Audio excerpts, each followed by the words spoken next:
Welcome back to the Jeremiah Show. My special guest today is Jonathan Platt. Jonathan is the general manager at ALIST Media Entertainment, Inc. and the Yoshiki Foundation of America.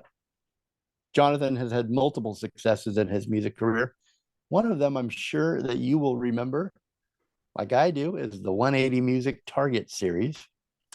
Jonathan produced and released 15 high-end curated compilations for Target music stores and created the Target Spotlight Influencer series with Dave Matthews, Jason Mraz, Avril Lavigne, Josh Stone, Sarah McLaughlin, Wynona Judd, and Jamie Cullum, among others.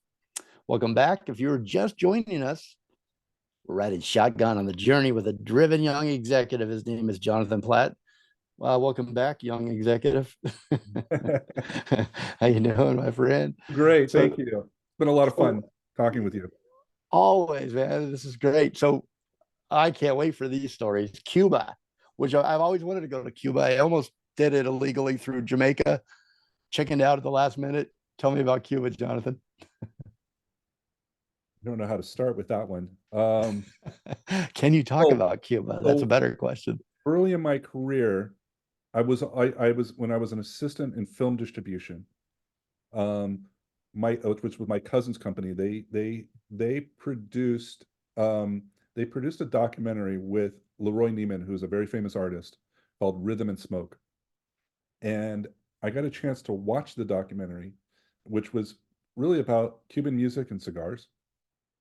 And just I just fell in love with Cuba. I just was like, to me, earlier in that, couple of years earlier, a movie called The Mambo Kings came out with Antonio Banderas, and I just like fell in love with, and there was a song called Maria My Soul, which was just amazing, and I just fell in love with this Cuban music at the time. And this is right when Buena Vista Social Club was coming out, and all the Afro-Cuban jazz stuff was coming out, and I don't know, I was kind of like this crazy, I had my Japanese, I was with Daisuke. We had Hyperdisc. I said, dude, why don't we go and record in Cuba? He's like, wow, that's kind of cool, because he was like, he liked Cuban jazz too and stuff like that. And I'm like, dude. And he goes, why don't I just go in and license the name Rhythm and Smoke from, for the movie, and let's just go down there and record. So I wasn't, at the time, we were at MEDEM, which is like Cannes for the Cannes Film Festival, but for music. It's like a music in Cannes, France. I was there for a Hyperdisc label, and I was able to convince one of our Japanese distributors to give us $50,000 to go down to Cuba. But it was, had to be paid through Japan because US had an embargo. So my first trip down there, I kind of did a little bit. I went through Cancun. Mm-hmm. And after that, I was smart enough. I went 8 times. So first time I went down there, we had cash. It was all brought in from Japan. Went down there, and basically I didn't know anybody other than the director of this Rhythm and Smoke documentary, who I brought in as kind of a consultant to kind of introduce us. He basically introduced us to the second oldest studio in Cuba, in Havana, and Sona Caribe, and then introduced us to the engineer, the studio who ran the studio, and then he disappeared. He literally disappeared for 2 weeks after I paid the guy. Literally disappeared, and I just freaking started recording Cuban artists, our Japanese company, and they found out the Japanese were in town, and basically artists from all over Cuba would spend 8 hours driving over to audition for us. They knew we were paying cash. The only good advice the director gave me was like, if you want Cuban artists to come in and record at 3, they'll come over at 9 p.m. So you got to have food, and you got to have your money straight, and a lot of alcohol. So Was it true? It was true. So we threw the biggest party in town. I had 2 chefs working for me. I had a spread. We had rum. We had food. And people were just lining up. and they knew that the Japanese were in town and they're paying cash and blah blah blah. And I recorded two albums. We recorded two albums the first time out. And they did really well. And then we were able to get more investment to do another two albums and another. So over 3-4 years, we were going down to Havana, and I got involved with a charity called Cuba C. So I got a permit because we were providing medical supplies and supplies for musicians as part of the charity. So I was able to get permitted in, and yeah, we What recorded an incredible experience. 7 albums and a DVD over 4 years over at the same time when, and it was an incredible experience. Give out a name, a couple of the CDs that we could go I'll actually check out. show you one of them. And one of the things I wanted to do with our CDs, a little different from the Buena Vista, was I wanted to incorporate artwork in all of it. And so this artist was having a show at the Nacional, and it took me about a week to go in and meet him and his family and everything before he would let us use this artwork on our albums. And it was just, amazing stuff, amazing Beautiful artwork, artwork. amazing music. Recorded over about 50 bands over that with the Japanese company. And that's called Havana Now. This one was called Havana Now. Mm-hmm. We had other ones called Rhythm and Smoke and The Havana session. So check that out. Yeah. Are those available on Spotify and everywhere? I think I did a called Cuban Blend album. I think that's available. I have to find it. Yeah. There's quite a few that are still available. So now from Cuba to Target, is that Havana Blend? Mhm. I'll check those out. Havana Blend. So, and we're going to play a little bit of excerpt from one of those albums here in just a moment. Jonathan, we've got about 3 minutes left here. But one more quick thing. MTV to go down to Cuba for road rolls, and they didn't know how to get in. So I remember that. I kind of helped them, and so I ended up doing one of the Road Rolls TV shows as their mayor, and we created a mission where the Road Rolls group had to play with one of the vocal sampling, which is one of the most famous a cappella groups in Havana. And so we had to create this mission and have them come in. But in order to do that, I had to create a music festival. So I had 3 days to set up a music festival in Havana with 5 or 6 salsa bands or timba bands, so that they can bring because they had a very short permit restricted permit what they can do that was on a cruise, right? It was like a semester at sea. So they can only go to one place, and it had to be so we had to create a festival so they can all go to this one festival and do the mission there and do the music there and perform there. And so it was crazy. It was like 1999. 1989. They're like Jonathan's 99 spring break. That's reality, right? Reality TV. This is the beginning of reality TV. Yeah, it was. And I remember that season. I watched all of them. That was kind of nuts. You had me hooked. So I knew you before I knew you, Jonathan. I was seeing your work all over the place. There you go. We've got about 1 minute till break. Should we scratch the surface of Target and how that all happened, or do we have time? It's up to you. Well, we can Target. Yeah, I can talk about Target really quickly. Well, it just seems it shows. If I could just make a comment here on you and listening to your stories and watching your career from afar, and you telling me telling us about the different milestones that you're accomplishing, all the different interests that you're following, turning them into gold, maybe some not, but it's very eclectic and exciting, I guess. It feels like you go from one exciting thing to the next, but you're also all the time being a businessman. You're looking at it like a businessman, and also, yeah. But it's what it also was passion too, right? Music, passion, right?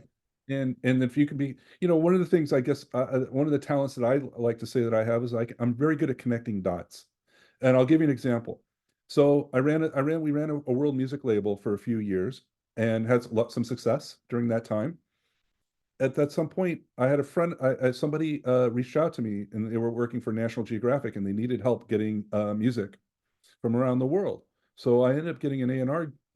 I did a little A&R stuff for National Geographic, and during the time I was doing this Cuban stuff, so I would help put music, Cuban music. They did a Cuban issue of Brazil and Venezuela, and blah blah blah. And so I was like, I was the world music guy. So I was helping them with National Geographic. The same guy who brought me in is the same guy who asked me to help him out with this Target thing that he was doing. And I'm like, what are you doing? And he's like, well, I got this venture capital fund that's going to fund my label, and we got to go to Target, and we're going to go release everything through Target. Target wants to do high-end compilations. And I'm like, so this is before Spotify and Apple Music and this and that. They wanted to do curated compilations. So I came up with this whole idea with Jim Brandmeier, who's the guy who created it. He and I came up with this whole idea of doing artist influences. And so we would pick artists that Target would approve, like Dave Matthews, and say, okay, Dave Matthews, what are the 12 songs that influenced you? And we created these high-end compilations with Dave Matthews, Sarah McLaughlin, Avril Lavigne, Joss Stone, Jason Mraz, who was really hot at the time, Jamie Cullum, who I just fell in love with. I went to a music conference in San Diego, and this guy just came out on Verve, and it was like amazing crooner and guy. So I brought him in, and Wynona, and so we just did all their favorite, and some of them we actually said, "Will you record one of these songs?" And what was like, so Jason Mraz, like, what's your most influential song? He goes, well, it's Rainbow Connection on the Muppets. Good song. Okay, you want to record that? And I said, what about recording with Paul Williams? So I've always wanted to do something with Paul Williams. So we reached out to Paul Williams. He agreed to do it. Paul wrote the song. At the time, Paul was president of ASCAP. He wrote the song, came in, and we recorded them together, and that song was on the compilation. Jamie Cullum, his most favorite song was Elton John's Rocket Man, because when I was at this festival, he played it one night after the show. I was at a bar with him, and he was playing it. And I'm like, dude, you got to record that. And we ended up doing that as well. So a lot of times you get to do a lot of fun things that's part of something else bigger, and that's a lot of joy that I have, when you're creating and I'm executive producing or producing these things, and getting them released. And so we did a whole series, and I did a whole series of red mixes because Target read. So we did one with singer-songwriters, and so I got to work with all the major labels to create these compilations. And one of the things I got to do was I had this idea of doing something with Bob Marley estate. And so we did this classic Marley, which, by the way, there's a new Bob Marley, everybody should see it, film out right now. And so Have you seen it? I have not yet, but I'm Yeah, it telling looks everybody to go great. see it, because I'm going to go see it Looks this great. weekend. But, got to do this great, incredible series with Target, a lot of stories behind all of that and the craziness that we had to deal with. But we put it, we had basically, I think we had 16 months to put the whole thing together. It was just, and we ended up, having to release 15, 16 different albums, it's hard enough to do one. Yeah, is it part of your secret sauce, 16 of them. Jonathan? I had to have a whole crew behind me. I had to have just a lot of work and a lot of stuff that had to get done with all these deadlines. So, Do you think it's part of what makes you run the liquid, the lubricant in your passion, your artistic vision, and enjoying all these different, wearing a lot of different hats? The pressure, is that part of the it was very secret sauce? pressureful. It was a Yeah. lot of experience, but I think working at Sullivan and working in all these different things trained me to be able to have high tolerance for stress. Does And it make that. you tick though? Does that, Yeah, I I mean, like a challenge. you need I to think be like everybody, pushed like that? I like a challenge, right? I Yeah. mean, everybody does at that time, Yeah, for sure. Okay, let's take that quick break. Speaking of compilations, Jonathan Platt, my special guest today, if you're just tuning in, Jonathan put together the soundtrack. There's 14 songs. These are all, and Jonathan, correct me if I'm wrong, but you've had something to do with all of these songs, all these artists that we're listening to throughout the show at the break Yeah, they're here. on different projects and soundtracks. I mean, I've released quite a few in my career. So yeah, these are just some of the chosen picks. Yeah, so enjoy, and I'll also create a couple soundtracks on Spotify that you can, if you like the soundtrack from the show, you can check out all the music that Jonathan has so kindly put together for us. Another compilation by Jonathan Platt. Uh, Go to Yoshiki undertheskyfilm.com. I want you to go there, and I want Jonathan, when is this film going to stream? I know I keep bugging you. I want to share it with people and There, share it with my this friends and my summer, family. this summer through Amazon Prime. Amazon Prime this summer, okay. And then go to YoshikiUnderTheSkyFilm.com. What can they find there, Jonathan? Is there merch? Is there Oh, there's just trailer and some stuff about the film that was theatrically released this last and year. we're going to talk about that in the second segment here coming up. We're running out of time on the first. Let's take that break and we will be right back. Stay with us.